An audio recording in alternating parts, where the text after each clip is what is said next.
Tommy's back, and so is the Power Book 4 reviews. Welcome back, guys, to Fog Entertainment. We're back with Season 2, Episode 1. Looking forward to this, but did Episode 1 of Season 2 deliver? Well, I'll tell you, I don't think it did. I thought it was alright. We begin, Tommy's still reeling about Luciana. He then goes on the hunt, kills one of Walter Flynn's guys, gives him the same scar that she had, and just stabs him in the mouth. Pretty brutal death. We've got Kate still hanging out with Tommy and co. And what do you call him? That guy. His brother. Tommy's brother, man, in the sun. G-Mac, whatever you call him. It's been that long since I've watched Power Book 4, because I've been watching Power Book 2 and I've wrapped that up until the final season. But again, the timeline here, it's like you've seen Kate talk to Tyreek at the back end of what. I mean, there's only. It looks like it's only been like a day or two since season 1 ended and this started. But then it makes you think, like, when does Tommy do these wee trips to New York? I'm kind of confused. It is what it is, though. But the feds, they've got a few pictures of Tommy, and we're going to find out. His status is unknown, and we don't know who he is. But when they reach out to New York for Tommy Egan, they say Tommy Egan's dead, and obviously it's hard to believe. I did point that out. It's like, surely Chicago and New York would be able to work together and quickly realise that Tommy Egan is in fact not dead, but it is what it is. Then we see Diamond rallying the troops. You get Jenard rallying the troops. I like both these characters. I like the fact that they're both brothers, but it's like this beef could have just been... This beef that's going to probably rage on throughout Season 2 could have very easily just been stopped if Diamond put a bullet in Jenard. But now they're talking about putting bullets in each other anyway. Diamond, son, what you doing? But obviously, members of each crew aren't too happy. They kind of want to join the other side, but Tommy picks up a beef with this guy who's not too keen. He's like, slavery ended a long time ago, brother. Why are you taking orders from a white man?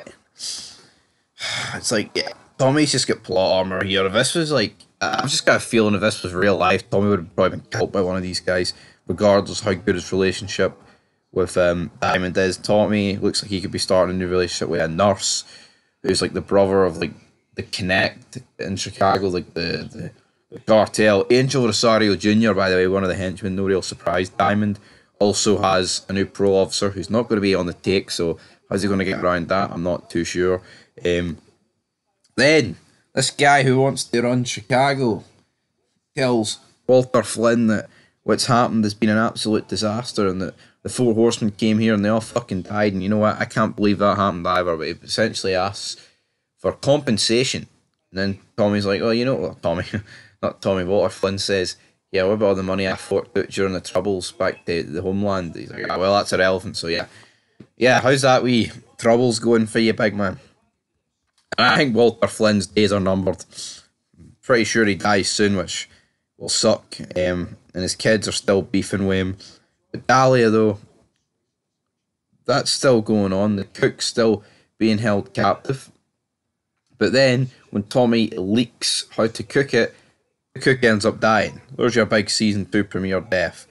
Tommy tried to kill Walter, but then he goes into the apartment where all his kids are, and Tommy ends up not doing that. So, yeah, and it looks like the Flynn siblings are not going to work together anymore. Tommy then buys his brother a bar. So yeah, that looks like that's going to be some good ass shit, damn it. So yeah, are we going to see some interaction between the feds in Chicago and New York? Blanca Rodriguez, who appeared at the end of Season 1 of Force.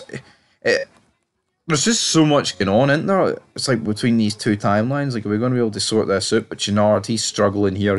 All his connects are jobbing out left, right, and centre. And Crazy 8, the actor who played Crazy 8 in Breaking Bad's, and this guy just does not age, doesn't he? Not?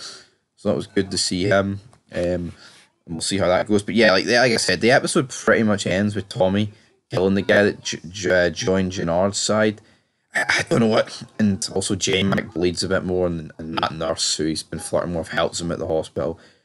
Like, is it really... The episode, it was alright, like, but I thought it was like... You know, it's like a 50-odd minute episode and I've wrapped up in less than 5 minutes. It's like, what? Tommy's back, but what's going on? I almost feel like nothing really happened. It's like you could have missed this episode and not missed anything. Like, Tommy kills a guy early on for killing Luciana, Tommy wants to take over Chicago, but I mean that was his aim like a season ago. Even though yeah, he was supposed to go to California and that kind of fell through. So is what it is. But guys, I mean that is pretty much it. I've wrapped everything up.